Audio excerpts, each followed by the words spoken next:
Alrighty, we're here on episode 3 of Ronin Strength Speaks. Today, our guest is Tyson Delay, current U90 Pro uh, champion from last year in the Strongman. He has also branched into coaching himself as well, so he's got quite the little roster of strength athletes up in Williams Lake there, and kind of expanding around BC. But yeah, give us a little intro about yourself there, Tyson, and a little bit about what you do. I started strength sports in 2016, transitioned into strongman in 2017, made my first trip to Nats in 2019, got dead last. And since then, I have broken one world record, about 17 Canadian records, and I finally capped it all off by winning nationals in my chosen weight class last year. And outside of that, obviously, I've been coaching both powerlifting and strongman since I think 2017.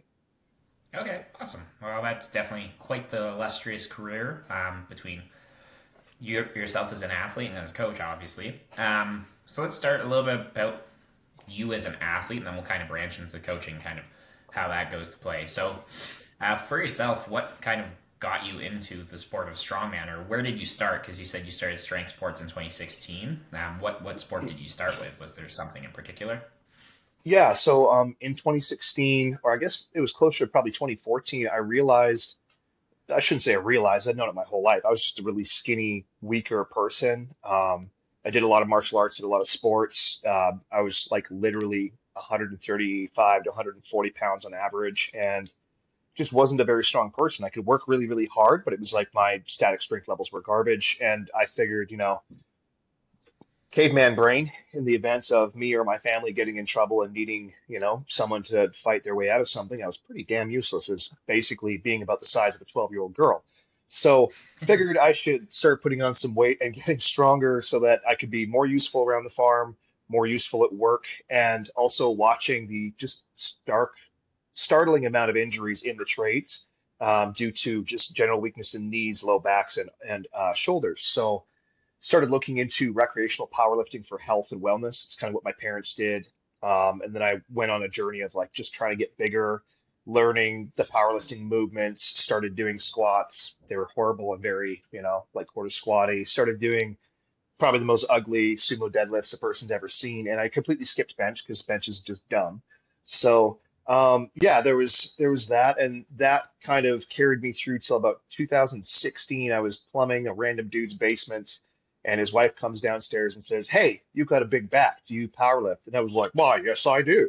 And she goes, "Well, my husband's a powerlifter. He's actually a record holder. If you want to meet him, he's coming home soon." So I waited around after I was done work, and I met this guy. I went and trained in his garage the next weekend, and then he invited me that weekend to go out and compete at my first powerlifting show, which was about a week and a half away. So I signed up and I just jumped in, and that's how I got Okay, started in powerlifting. nice. Yeah. So what do you initially enjoy about the powerlifting aspect of things? Was there something that like stuck out to you where you're like, hey, I'm going to choose this kind of avenue of trying to move heavy weight in these specific exercises over like, let's say, a lot of people start with bodybuilding and they see Arnold Schwarzenegger or even Lou Ferrigno or Frankie Mhm. Columbo, who did start in some degree powerlifting with like large muscles and doing that kind of exercise. So what defined for you doing powerlifting as opposed to like just general hypertrophy or like bodybuilding? I've been doing martial arts since I was about 10 years old, and obviously working, multiple different ranches and farms growing up. Both in the martial arts classes and at the farms and stuff, there were these bodybuilding guys, and they were very muscular, obviously very impressive physiques, but their physique was so much more impressive than their actual ability to put power to the ground. And that was something, just to use old muscle car terms, it was like having a giant muscle car with a 500 horse engine that only went about as fast as a 200 horse car.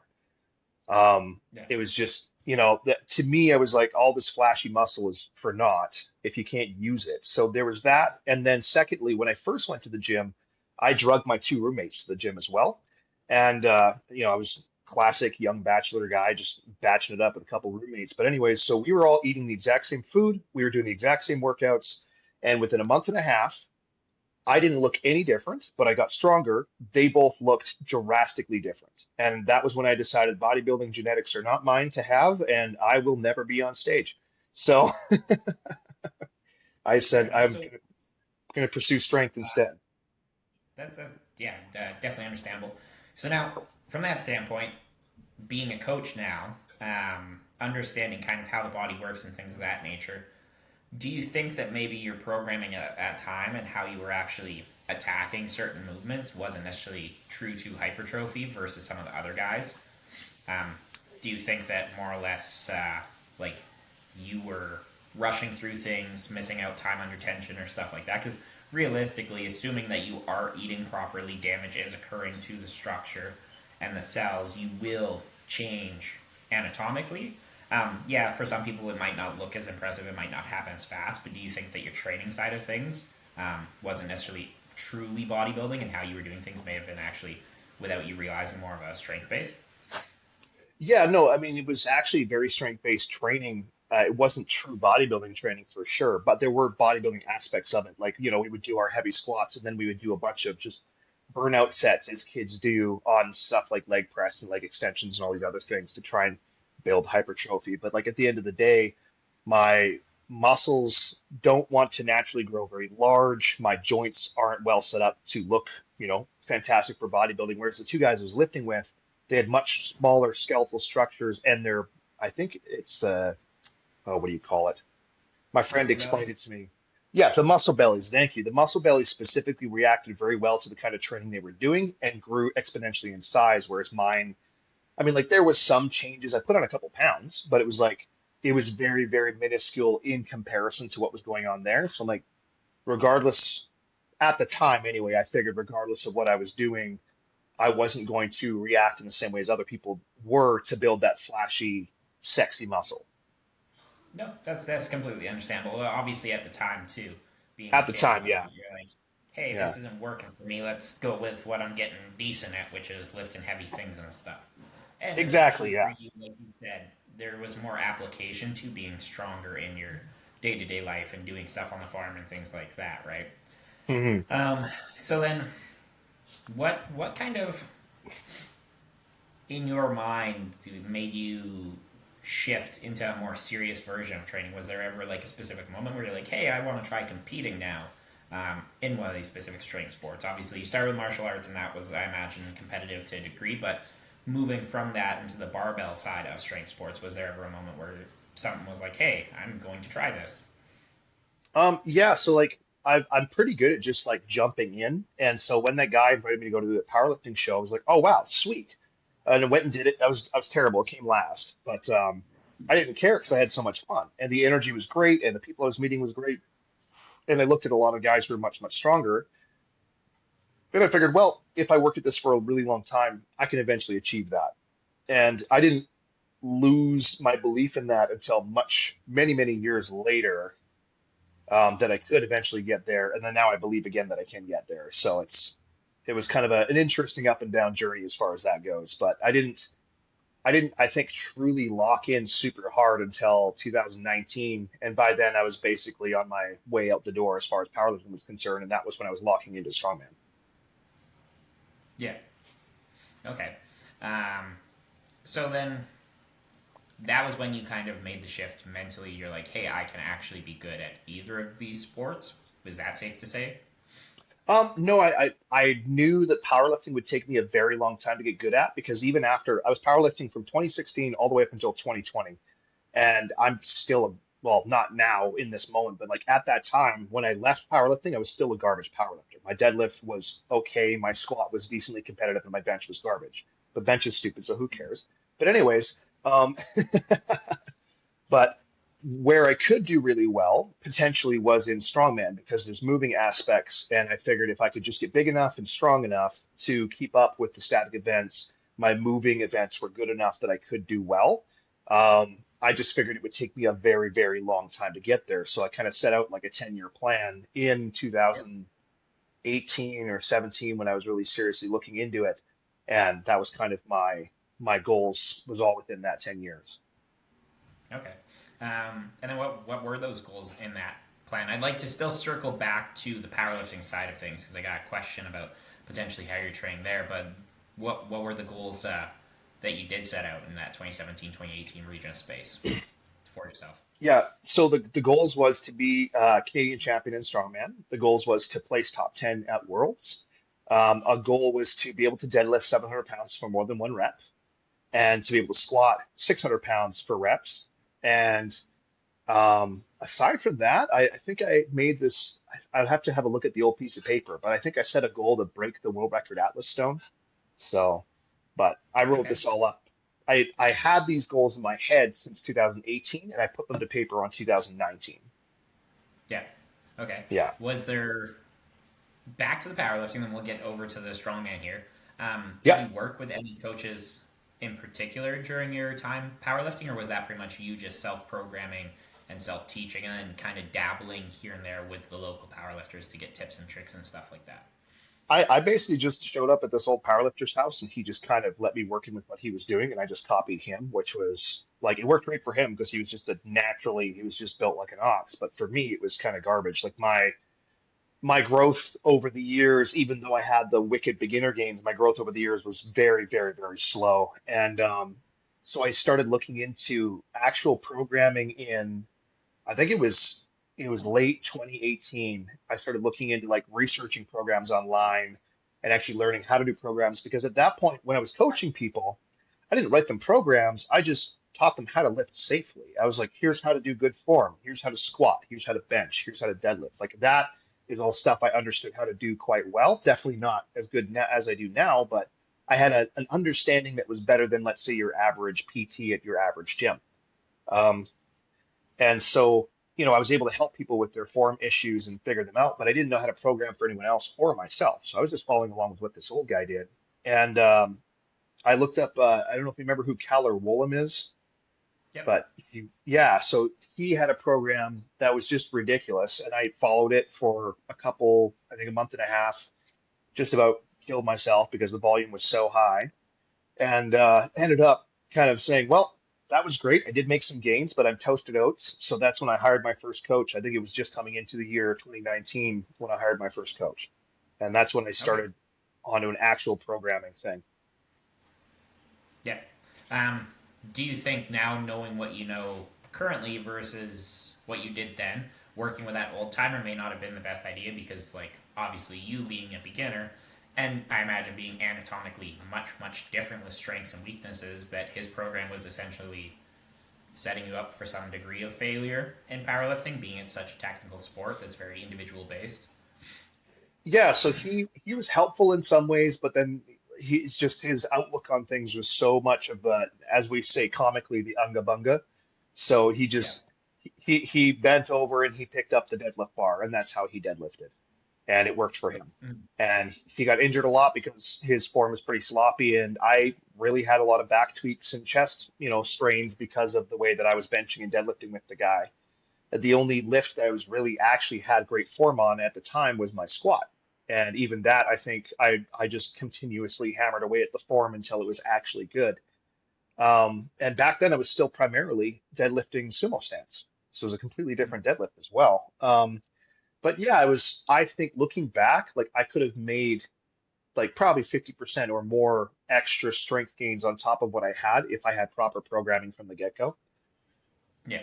So, what did you guys do in terms of sets and repetitions? Like when you went to his place, was it all low stuff? Was it high volume? Was it like maxing out all the time? Was it some bastardized conjugate method? Like, what did It it typically look like, if you recall? it it generally looked more like whatever his mental health was of the day. Like he had some rough programs that he followed once in a while, and then other times he just was like, "Ah, I feel good today. We're maxing out, boys."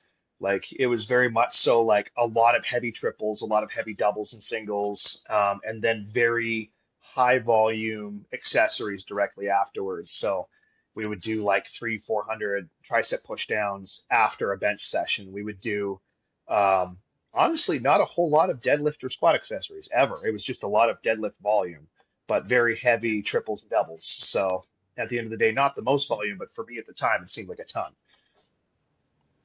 Well, yeah, I mean, it sounds like the intensity was very high as opposed to the total weight type of volume. And if you were a newer lifter, right, that's definitely one of those things that you don't want to overload someone new with, is because they don't have the recruitment required for a lot of those movements. And neurologically, they're probably not set up to make those types of movements consistently No. and efficiently, and that's likely why it led to injuries across the board, right? Hmm. Hmm. Um, Yeah, yeah. No, when you're looking at massive amounts of neurological strain, obviously, like you feel strong because your nervous system is cranked right to the nines. But it's like if you're looking at your overall muscle mass and hypertrophy and like muscle gain over that time, so overall strength gain down the road, it was very, very slow progress because of that. well, yeah, I'm more so relaying it back to strength is truly neurological because it's about the amount of motor units that a muscle can recruit at any given time. And when you're Yeah, newer, until efficiency is built in that movement, right? So yeah. now, with your clients and stuff like that, what's the biggest difference? Like, how do you structure your programs for them right now? Like, do you primarily have strongman clients? Do you have general health and fitness type people? Like, take me through uh, the general systems or setups that you typically use right now. Yeah, so I've coached a wide variety of different people. It seems like 90% of my clients are obviously sports specific, so most of them are strength athletes, which is my favorite thing to work with personally. But I also have a like a big heart for working with tradespeople and then elderly.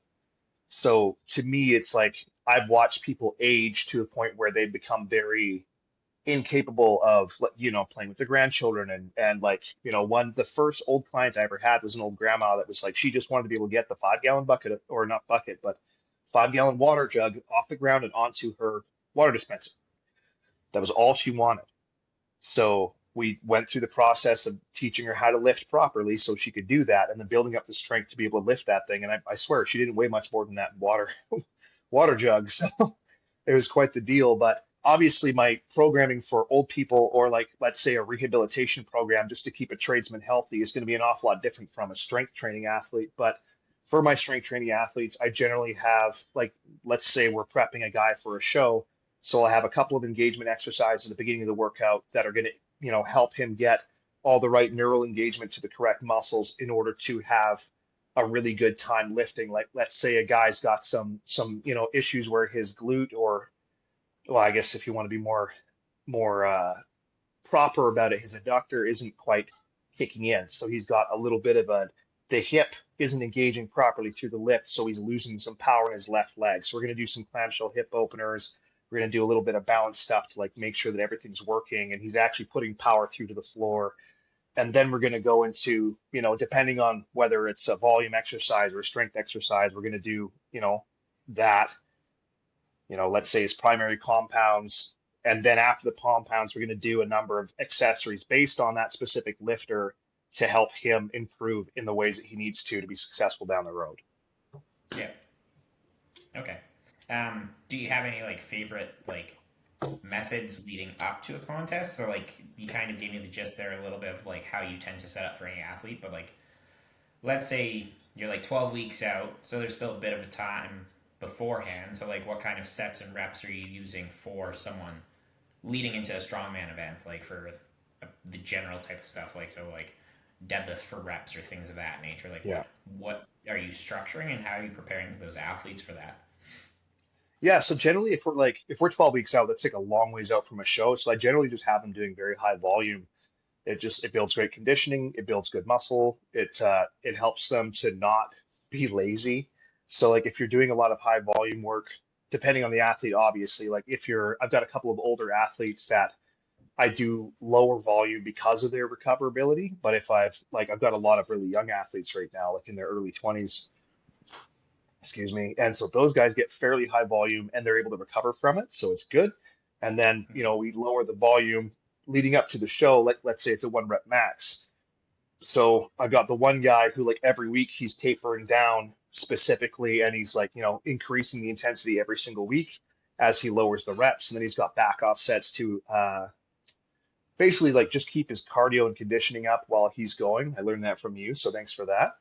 Um, but I have another athlete that is quite fragile, but he's extremely strong. So I actually have him doing like a 1 week light, 1 week heavy kind of deal. Another thing I learned from you during my Arnold's prep.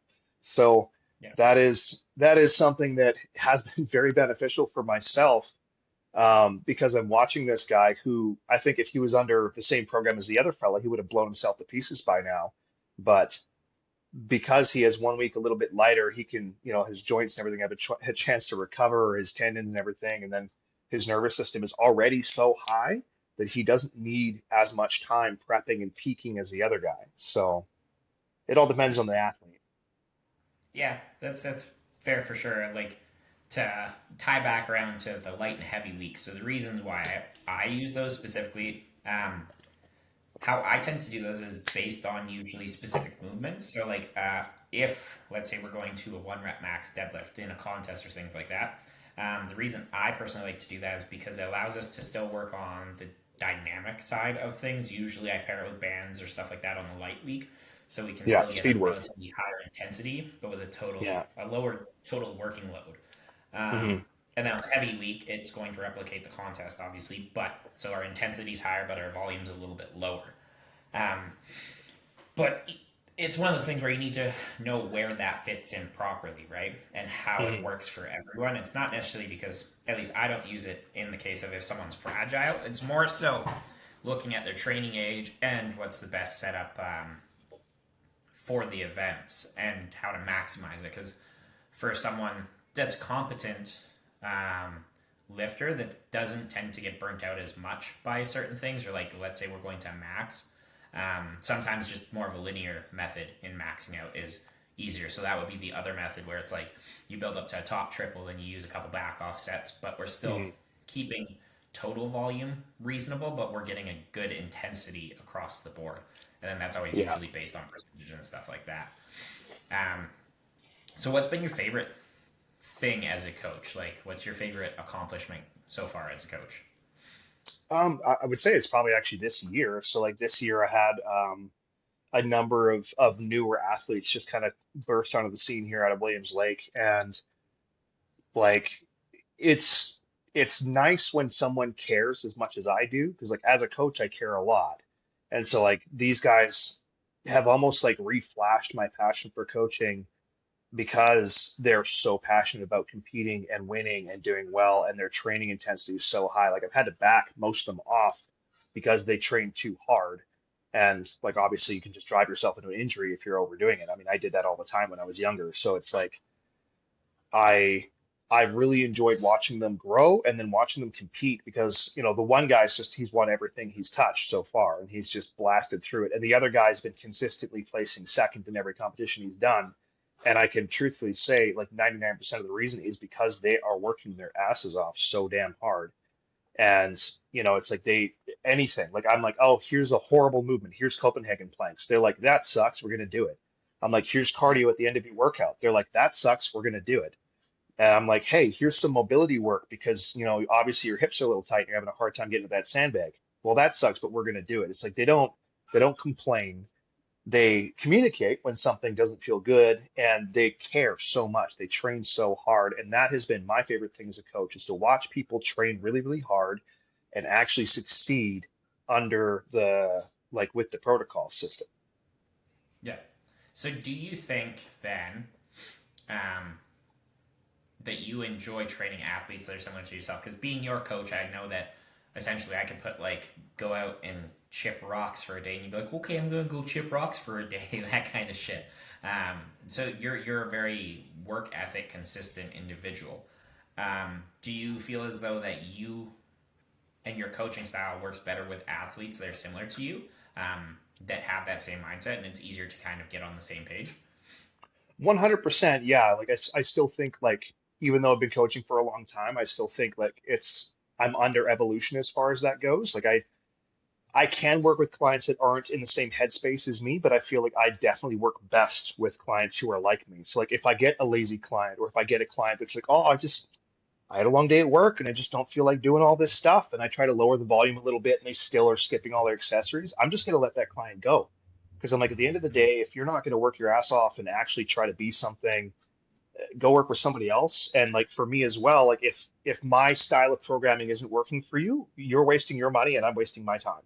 So go find a Yeah. coach that actually works for you. Because at the moment, that's what works really well for me. And yes, I am trying to educate myself and learn and get better at coaching and coaching all kinds of people. But at the moment, that's where I'm best. That's where I truly shine is working with athletes who are like me, who aren't afraid to, just put their nose to the grindstone and just give her. No, that's understandable, right? And it's one of those big things too as a coach to understand. You know, when you're potentially like out of your depths or field. Um, Yeah. or sometimes like as some athletes just don't necessarily jive personality wise. Like I would say like personally, I've always continued to try and find ways to educate myself um, to help continue my growth in education as you're doing as well. It just takes a long, long time. Um, Hmm. but in terms of even just trying to deliver or speak differently to clients sometimes and find what potentially motivates them, that's been a big thing for me, right? Because I've had clients like that too that don't have great work ethic. I mean, Hmm. me personally as an athlete, I know that I have shit work ethic in terms of like Yeah. I sometimes I just don't want to do it. I'm not going to do it. But then I look at like how could I coach myself? What am I motivated or driven by? Right? Because that's a Yeah. big thing as a coach is that you need to figure out what this person is driven or motivated by, essentially the emotional connection to them, and then just Yeah. find a way to relay what you're doing in the gym back to that. Because at the end of the day, we're all emotionally driven by something. That's why we go to the gym. You just have to figure out what that is as a coach and then amplify that to relay the message and be like, hey, if you follow this program in such a way, this is going to lead you to that goal which we built on via emotion, right? But Yeah. that's a very very tricky thing that takes a long time to formulate and learn properly, right? But Oh, for sure. semantic. Yeah. And every Yeah. person I look at is it like a different puzzle, right? Because a good example I always like to come back to is you versus Will. Will Murray is a great athlete. You're a great athlete. You're both great athletes, but in terms of what motivates you guys to do things is entirely different, and how to engage or coach both of you um, is not even remotely close, right? Um, Yeah. so it's finding not just the pen to paper programming side, but the dealing with specific individuals that is very very critical to be Yeah. an effective coach, especially for all levels of high level athletes, because not all of us are hard workers that are like, yeah, I'm gonna No. put my nose to the grindstone and die trying, right? Some of us are like, Yeah. hey, we roll off the couch on occasion and fuck around and find out. Yeah.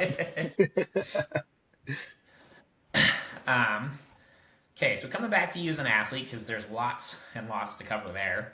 Um, what is one lift? This is kind of off the whole like general strength and sciencey stuff. What is one lift you love to do but you're shit at? Oh man. Oh, I had a thought for this, and it just escaped me. Dang it. Um, I would say recently farmers, actually. Um, Yep. yeah, that's like I've been finding a new joy in actually being able to like hang on to a farmers, even if it is very light. And I've been finding a new joy in like feeling actual soreness in my forearms and my hands after a workout rather than just the skin hurting.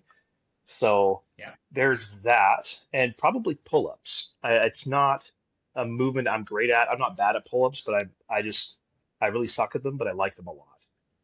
That's fair. No, those are two good choices for sure. I think Yeah. um, the exciting thing of farmers for me as your coach is the time that I know I put into looking into shoulder joint health, nerve pathways, forearm structure, and things like that. Also, due to some of my other hobbies, has clearly benefited. And it's exciting for me to see now that what was once your weakest event is now no longer such a thing, and we're actually seeing consistent progress and movement. Not that we didn't see progress; it was just much more minimal in comparison to what we are seeing now, Yeah. and Yeah. actual like end road details. We're like, oh wow, this is not something we're necessarily going to zero. It's like we might not be the best at it, but we could fall in the middle of the pack now, which is huge in terms of any Yeah. contest that you've ever entered. Because most of the time you're like, ah, looks like we're taking a zero or like second last place or things like that. Yeah. Where now you're like, oh Well, no, no, it's yeah, time to slap even cheeks. even looking back at like the last two nationals, 2022 and 2023, if I had gotten even mid pack in the farmers walk, like if I had gotten fifth or sixth instead of last, I would have won the whole show. So Yep. it's like Yeah. that will be all the difference. So Absolutely.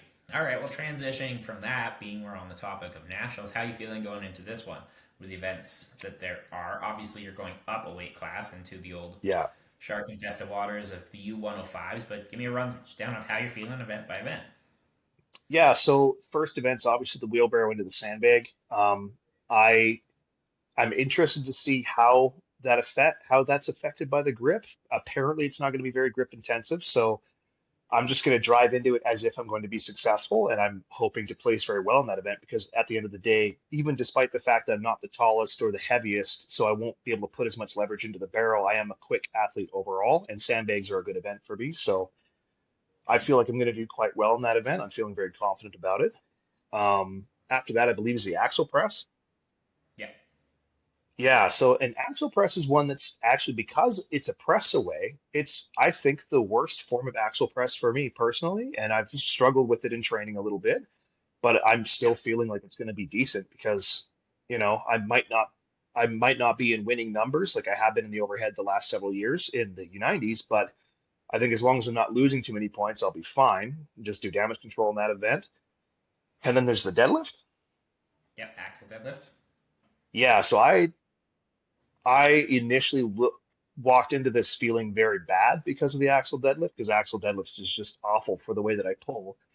However, I am feeling extremely spicy, and I am like going in there with the purpose of attempting to continue my top two streak of deadlifts because I haven't been outside of the top two in the deadlift since I 2001. like how it's changed now from winning deadlifts to top two. I wonder who did that.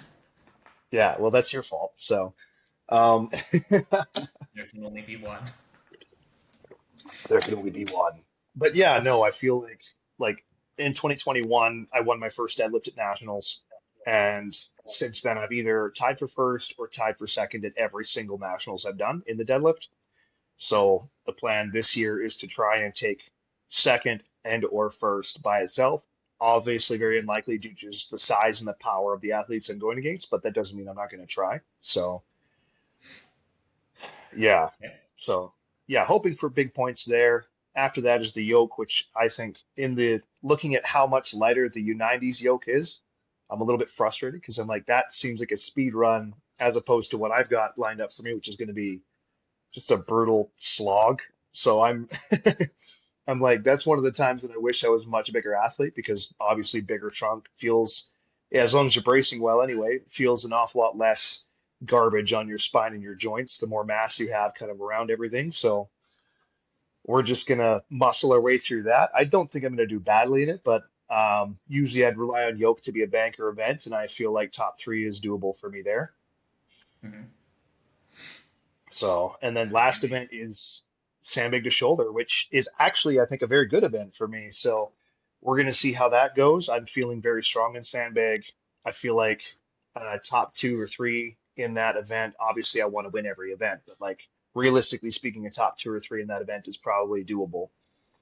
Yeah, I think you can't discredit other athletes for sure, but I think based on your history of sandbag and sandbag to shoulder style events, it's yeah, quite within the Yeah. realm of potential winning.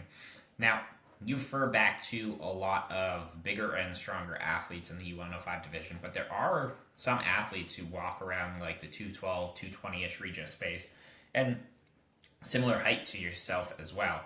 Um, hmm do you do you feel as though like your actual frame is much different than a lot of them in terms of I, like your stature, your true size, strength potential? Do you think there's actually that big of a gap for you? I feel like if I'm set up beside like let's say someone like a Darcy Flaska or like a Jesse Campbell, like those guys are, they're like 6'1" to 6'2". They're walking around anywhere from 250 to 270, and they are just massive dudes. Like their frame is much wider than my own frame. Like their heads are bigger, their joints are bigger. So I feel like there is a gap there, but there are also like, let's say someone like a Sean Pope. Someone like a Sean Pope generally walks around at like 205. He's actually shorter than me. And the guy Mm-hmm. is monstrously strong, stronger than most 105s.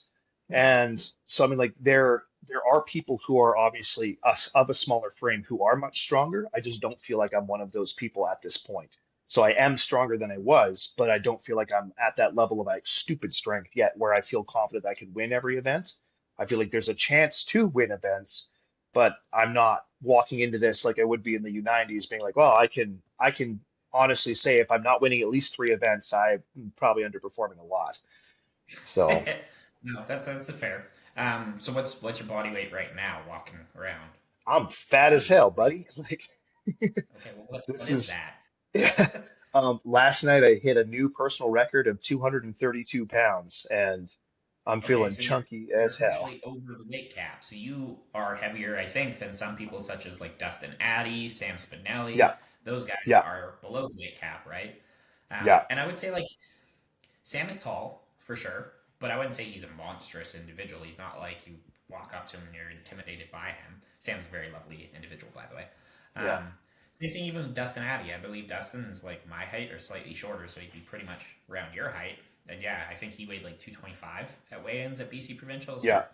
not frighteningly huge frame guys, but they're definitely very capable athletes as well. Um, Oh and man, yeah. comparing you to U90s right now, like to say yes, you could go down to U90. Like, what's your typical cut going to that weight class these days?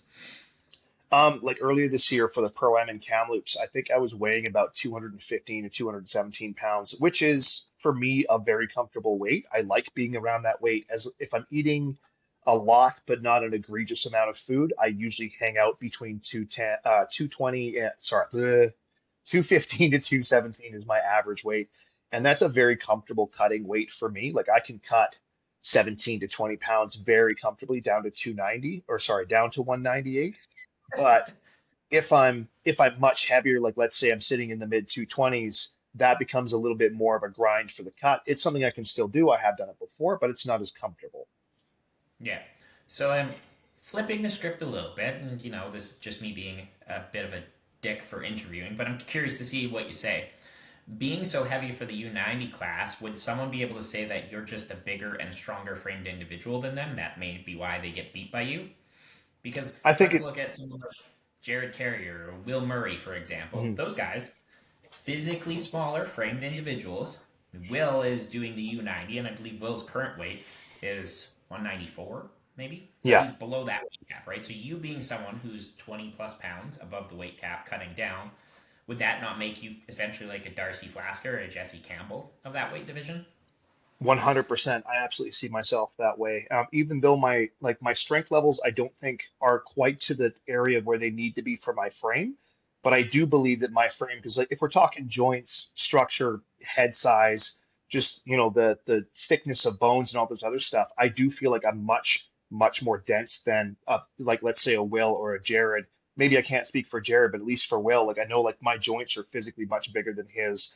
My rib cage, my shoulders are much wider, just my bone structure by itself. Because I remember when I was cutting down to lightweight, looking at him at lightweight, he still looks quite muscular. He looks healthy. Me at lightweight, I'm literally a bag of bones. Like our structures are very different there. I feel like I'm better set up for U90 to be a slightly bigger U90 because even if I am only cutting 17 to 20 pounds, I do feel very healthy and it's an easy cut to that weight. But those guys who are coming in, like even like a Jeremy Pathfield, like he's coming in at, walking around weight is usually about 205. He's not a massive dude. Yeah. I definitely feel like to put it in UFC terms, I'm a little bit of a weight bully when it comes to that weight class, but I'm also not in that weight class. I'm not thinking about just Canada. I'm thinking about the massive dudes out at Worlds. And yeah, some of them don't cut, but the vast majority of them are cutting about the same amount of weight, if not more than what I am. Okay, so then when you refer to like a Darcy Flask and a Jesse Campbell as being so much bigger and stronger, would it be safe to say that maybe it's like you're just a natural U105 that's not large, but you could like you won Alberta provincials as a U105. So I wouldn't say you're not a strong U105. Like you may not be the physically largest U105, but it clearly has been Mhm. proven that it can beat a large scale of competent athletes. Yeah, no, I feel like my strength levels, like as of this year, I'm feeling confident where I'm strong enough that I can be very competitive in the 105s. I don't feel like I have like the raw size that a lot of these guys do, but I feel like, especially if you're looking at like, let's say technical events, because like I think a large amount of the reason why I did beat fellas like Darcy Flaska at provincials earlier this year was because I don't have, as long as there's no grip involved, I don't really have a weakness in any events. Like I'm even if I'm not winning events, I'm not losing a lot of points. Whereas there's a lot of guys who, let's say, dumbbell, they're losing points. Moving events, they're losing points. And then there's like more technical aspects of, let's say, the sandbag to shoulder. People are still losing points there, whereas I'm fairly consistent across the board.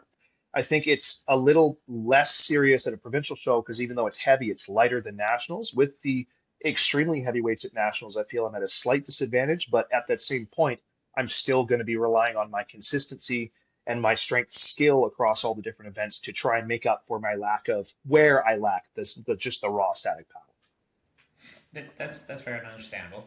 Um, Moving back into the science region of space, then for you, do you feel as though continuing to build, like, not necessarily hypertrophy specific, but focusing on just increasing the capacity of the muscles you currently have to get stronger would allow you to be a high level U105, or is your main focus still going to be the U90 region of space and the world level there?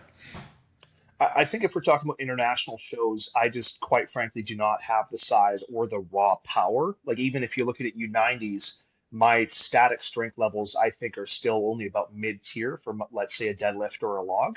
Whereas like my moving events and my stone lifting I think is pretty close to like top five.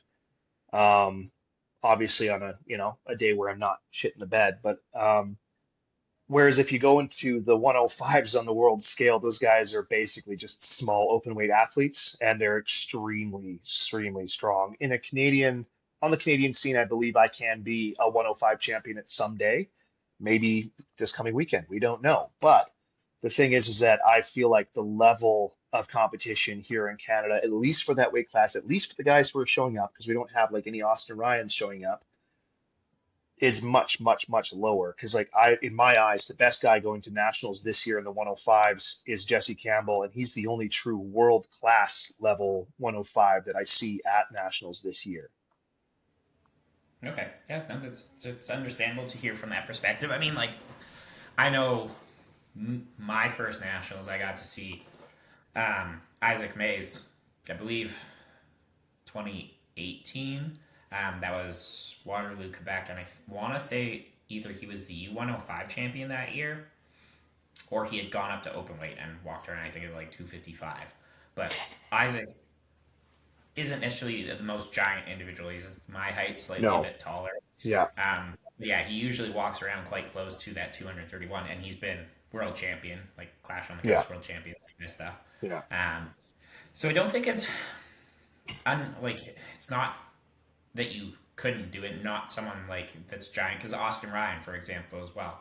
Um, he was at Kamloops, the same show we were, and like physically looking at myself and him, there's not Hmm. much difference in terms of true stature, right? He walks around pretty much, I believe, at weight or slightly above, nothing too crazy, but he's for sure world caliber level of U105, and he's not weight bullying down by 20, 30 pounds, that kind of stuff, right? No, not at all. So I think it just comes down to potentially also intelligent training for that aspect, and then also not cutting down and back up to truly Mm. maximize your strength potential, right? But I get what you're saying is that you prefer to be in the U90 just because of essentially where you're at and the gap to that world of U105, Yeah. which is Well, where it's and at. like genetically speaking as well, like someone like an Austin Ryan, like within, like I believe him and I have been in the gym about the same amount of time, and he has been able to accomplish exponentially much, much more than I have as far as like strength lifts go. And like obviously a person's genetics, their muscle attachments, their ability to engage their nervous system, all these things you could play into it. But it's also for me to be as heavy as I am right now, I'm eating a disgusting amount of weight, and I'm up until very recently was struggling to get in the meals that I needed while also working a full-time job. And it's like this size that I currently have is not something that's going to be easily sustained. Whereas like me at 215, 217 is a very comfortable, sustainable size for myself. Yeah, no, that's understandable. One thing to tack on there, because you said you and Austin Ryan have been in the gym similar amounts of time. Is that really safe to say though? Because I feel like Austin started from a point of working with powerlifting coaches right off the get go that were specializing programs directly to him. Because you making note that you really were playing whack a fuck, for lack of a better term, for many many years up until like pretty much we started working together. A Yeah, year prior, you were working with Travis Ortmeyer, and he was programming like Unga Bunga. It was still programming, so you made yeah. progress, but it wasn't intelligent or really specified to you. But do you think it's safe to say that it is genetics, or it's just actually more very structured, dialed in, top tier programming that made the difference between you and Austin Ryan? I would say it's a little bit of both because like obviously like he's worked very, very hard at the strength that he's got and he's worked very intelligently. But I mean like to be able to walk into strongman and like I've been doing strongman now for I competed against Austin Ryan last year. He had basically never done log up until about a month or two before the show, and he hit 10 reps in a 235 log, whereas I was struggling to hit five. Mhm. So it's like the guy can walk into a sport and just have so much power that he's able to do that. And he's all natural. He's competing as an athlete who's never done the sport before. Like the guy is not a huge dude and he's just able to walk in and just walk the whole competition and not even really try that hard. Like it was Does kind of that like come there's a from? Well, I feel like that comes from his experience in powerlifting, though, because he was a very, very successful powerlifter, pretty strong. very, very good power lifter, but not all power lifters Which, are able to transition over well though. no, I would say that's mostly the open weight powerlifters don't tend to transition very well. Because if we also look at Bilbo Swaggins, that dude transitioned just fine and dandy, Oh, right? incredibly well.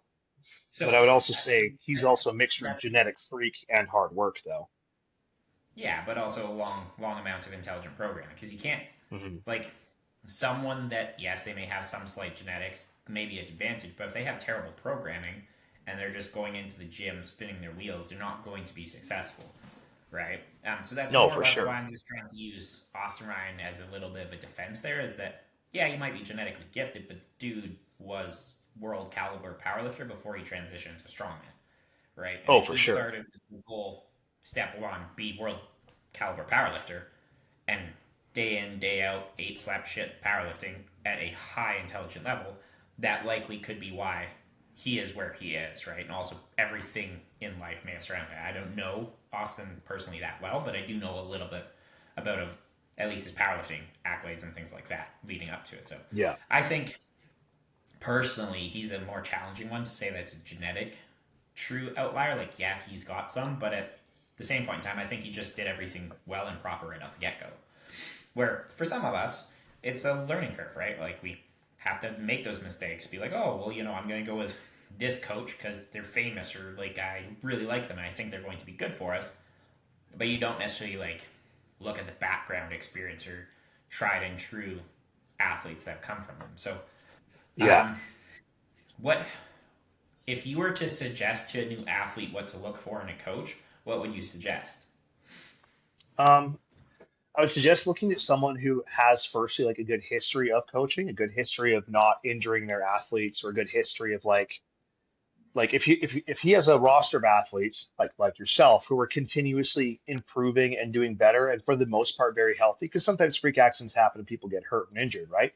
But it's Yeah. like there are coaches that we've seen in Canada who like they're kind of famous for having a load of injured athletes all the time, or they're famous for their athletes get really, really strong and then they just get blown apart and they're not doing it good anymore. And then they drop out of the sport and never see them again. So, and then you have other coaches who like they have had long-term clients in the sport who are doing well, who are fairly healthy. That's more what I would kind of aim people towards because I think health is wealth. So health first.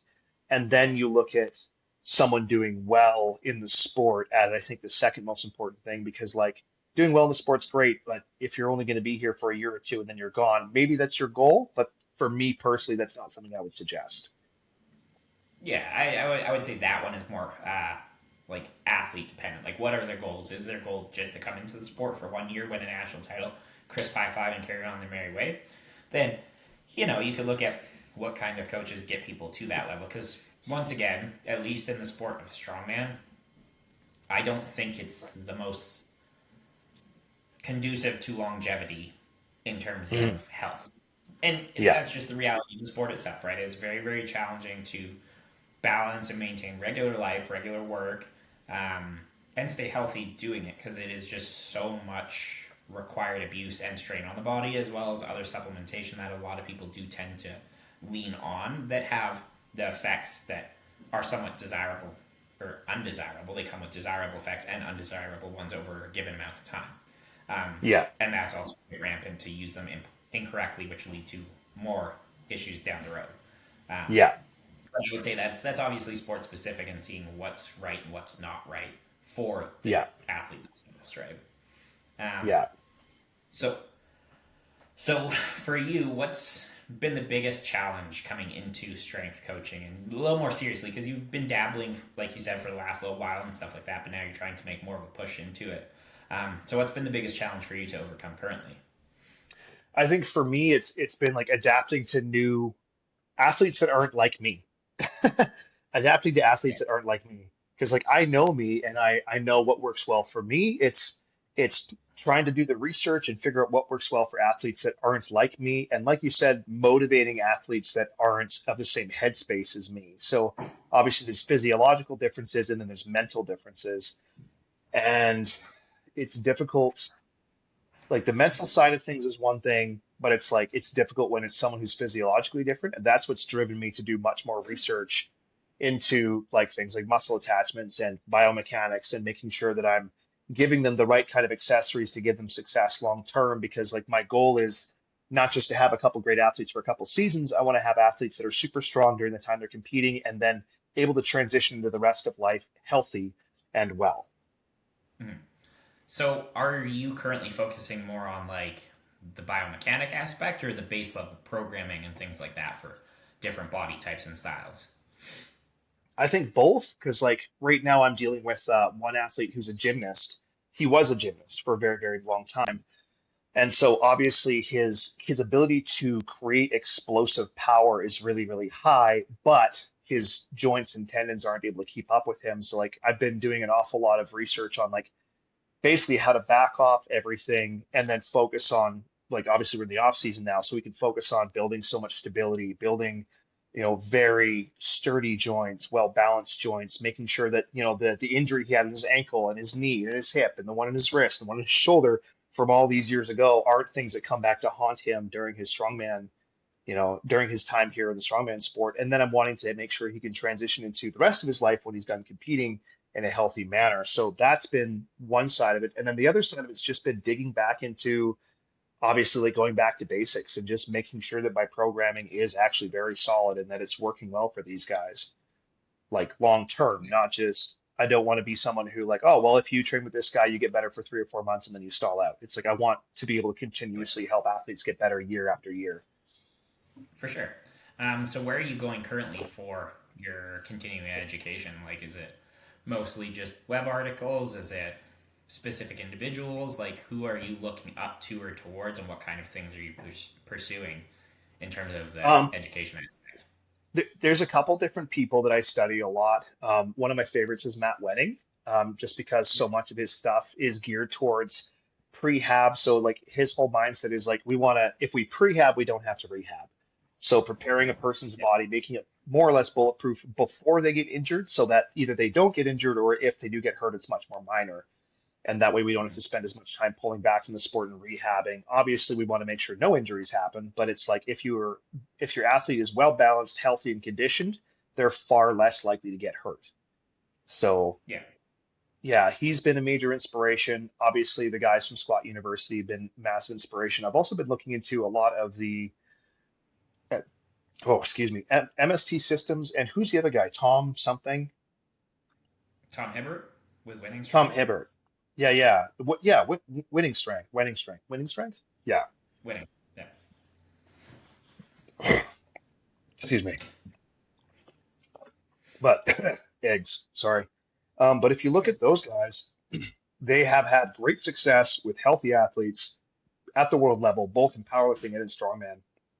Those are the kind of coaches that I aspire to be one day. And so those are the guys that I'm studying.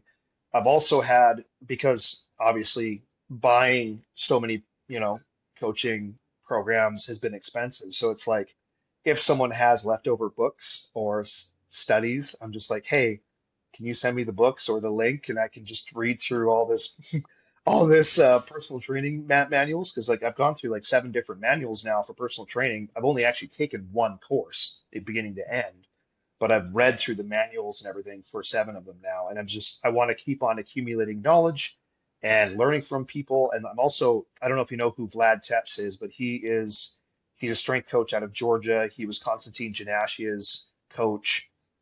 He trains with Lasha, who's the Olympic heavyweight world champion.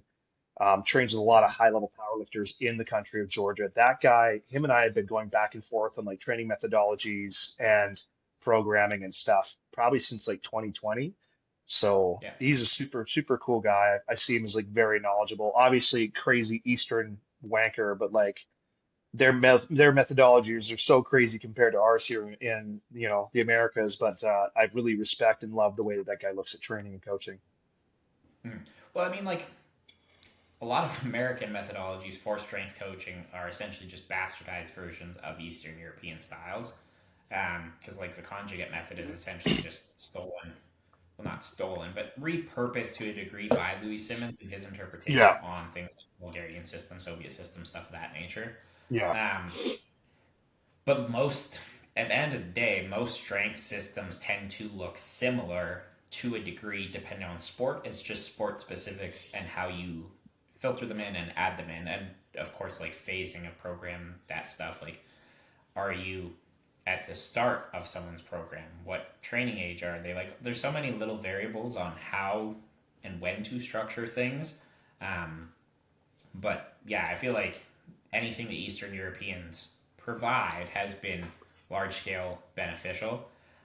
It's just also knowing how to properly use it in terms of like general athletes, because the biggest difference between the Eastern Europeans versus North Americans is that most of them tend to live that kind of lifestyle. So certain things like the Bulgarian yeah, method require someone in the gym like twice a day type thing. yeah. But that's Yeah, they because those live, eat, athletes, sleep training. Yeah, yeah, they were essentially paid to be athletes, right? So it's finding what works for those individuals and balancing, right? Taking essentially the meat and then spitting out the bones, for an yeah, analogy type thing. Um, but yeah, so I would say like it's definitely good methods, and it's good to find influences from different people and stuff of that nature. And continuing education is definitely important, for sure. Excuse me there.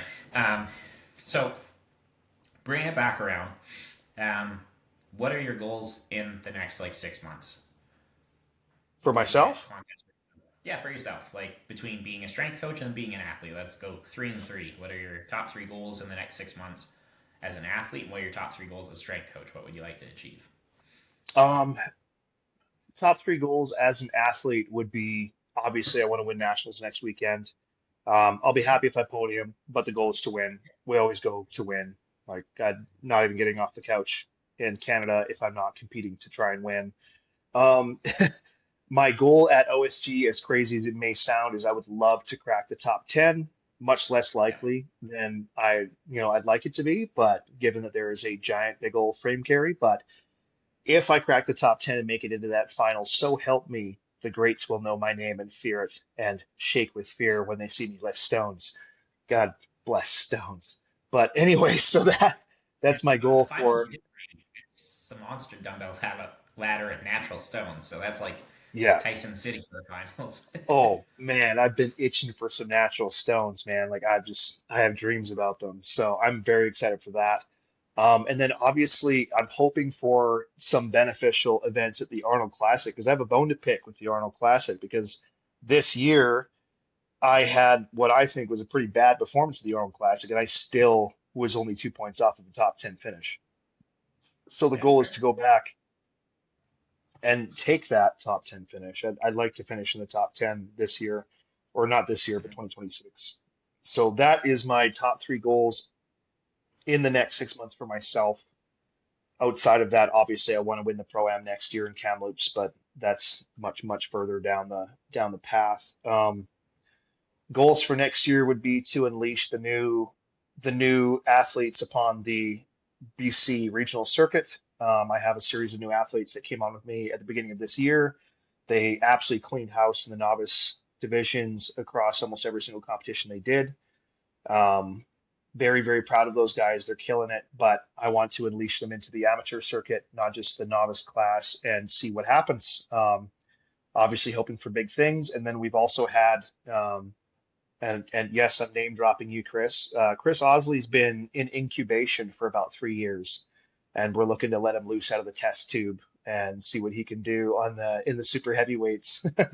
So yeah, very excited for that this coming season.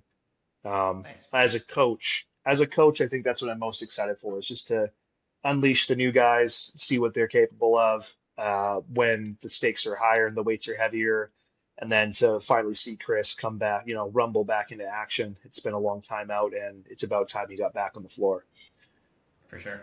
Absolutely. Yeah, Chris is a great individual. I mean, like, it's been unfortunate that he's been on the sidelines, but I feel like he's been building and obviously dealing with life first. So Oh yeah. we'll kind of segue into that a little bit.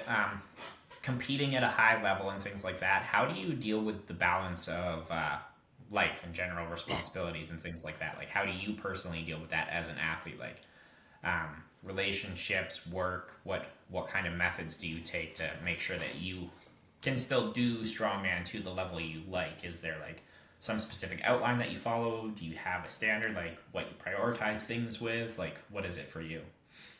I think a lot of it is self-regulation and boundaries, which is something I've honestly struggled with massively right up until this year. I've really only kind of gutted it out literally just due to like a very strong will, like over the last couple of years, like balancing serious relationships, balancing ridiculous work schedules, balancing, trying to have a social life as well, which is not super successful all the time, but whatever, who cares? Um, and then trying to be a professional athlete has been an incredibly difficult thing to balance. And I think up until this year, I didn't have that balance perfected. Whereas, like, I was pouring way too much into my relationships, and that was something I realized I'm just not going to be doing anymore. I was pouring way too much into work, which they don't care. They can replace you in a minute's notice. So I've completely shifted the way that I view work and my income. And then what I've really focused on, because like the only thing you can truly control is yourself. And so the only thing I've been focusing on is my eating, my training, my life. If work doesn't fit into that schedule and I'm prepping for a show, I'm just going to walk away from that job and I'm going to do a different job.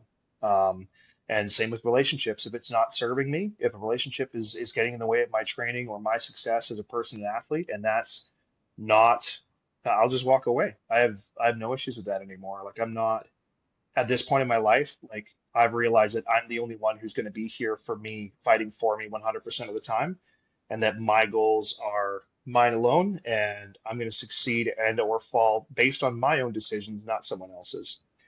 No, that's So, definitely understandable. So you right now you're essentially prioritizing strongman. Like, just to clarify for the audience, it's not like you're like, oh, yes, it's no, not it's really so it's you yeah, put strongman at the top because of your specific goals. That's why you're finding essentially it's like this is what I'm going to do.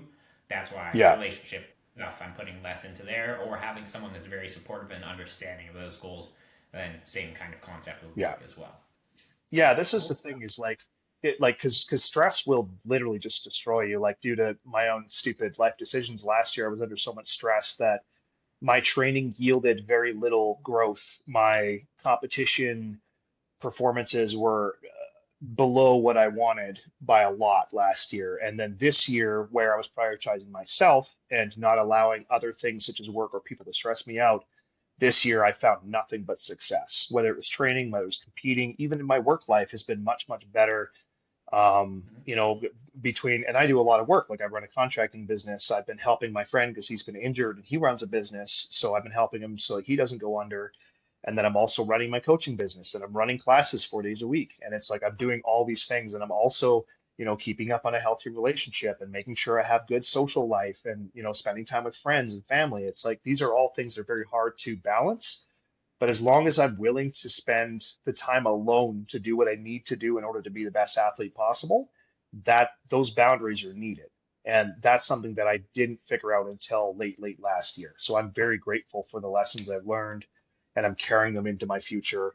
And yeah, no, you definitely like having a supportive partner, having supportive friends, having the people around you who believe in you and genuinely think that you're capable of doing the things that you want to do is really Yeah. important. And if those people if the people who are supposed to be in my corner aren't in my corner, I have zero issues walking away from them and just moving forward on my own because I can do this by myself. I just don't want to. Yeah, no, that's definitely a good mentality.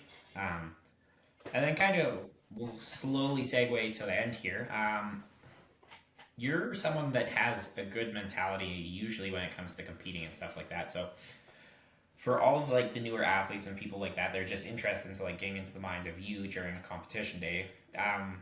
For you, how do you overcome obstacles? Like if, let's say, an event doesn't go your way, what is your kind of like process the day of for overcoming those types of challenges? And also like what type of mindset are you in during the day itself?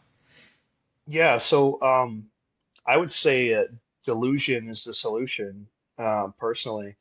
Um, I I start every competition believing 100% that I'm going to win. And I'm like, it doesn't really matter who I'm going against. It doesn't matter what the weights are. It doesn't matter how I score in every individual event. I don't check scoreboards. I don't look at my placements. I don't care where I'm placing because at the end of the day, I'm going to win. And that reduces a tremendous amount of stress and anxiety for me throughout the day. It stops me from worrying and looking at the lineup and everything and like, being concerned about where I have to place. It's like it doesn't matter. I'm just going to do my best. I'm going to give 100% to every event. And if I do 100% in every single event, I can't, once again, I can't control anybody outside of myself. So if I've given it 110%, it doesn't matter what everybody else does. So I'm also able to mentally deal with the fall at the end of the day if I don't come out on top. As disappointing and sad as it is something that sometimes happens. Like, as much as I have this radical belief that I'm going to win, it doesn't always work out, obviously. But by believing in myself in that moment, I reduce a tremendous amount of stress, which takes away from my focus on competition day. Because on competition day, obviously, like let's say we have event number one. So about an hour before event number one, I'm focusing on eating, resting. I'm in a relaxed state of mind. My heart rate's low. I'm breathing in through my nose, out through my mouth. My nervous system's brought down. About half an hour before the event, I start to warm up and I get my nervous system amped up, start doing all the things I need to do, and then staying calm in between, my warm up sets, basically just going into it with the maximal belief that I'm going to be successful in every event. And then I go out, compete to the maximum of my ability. And then, like, let's say it was last year at Nationals, first event up was the carry and drag. Perfect example. I was expecting to get about mid pack in that event, which would have put me in a really good place to win the whole event. I ended up second to last.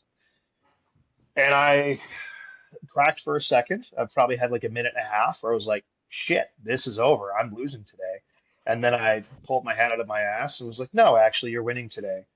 This is one event. There's four more. We have to go win all events. And that's my mindset every time. Like, I'm still going to win today. And it was just snap like that, made the decision that I'm going to win, stop stressing about what just happened, and just continue to fight through. And I won the next four events and the entire show. Yep, that's definitely a good way to look at it. Yeah, no, I think that's definitely a good way to look at it. Would you tell your athletes the exact same thing, or do you think that it's more of an individualized approach for different athletes? Like, it's not everyone I might be the think same. Or I do you think it think that depends on most the. adapt that? Oh, sorry, was that last part? Do you think that most athletes could adopt that mindset, or potentially a piece of it? I think it depends on your mental health and just where your head's at. Because, like, for me, I understand I'm forcing myself into a delusion of just believing blindly that I'm going to win. Not everyone is going to actually do that because, like, and I say this oftentimes before someone does a lift because they'll be like, oh, like, I think I can make this lift. I'm like, say that again. And they're like, well, I can do this lift. I'm like, say that again.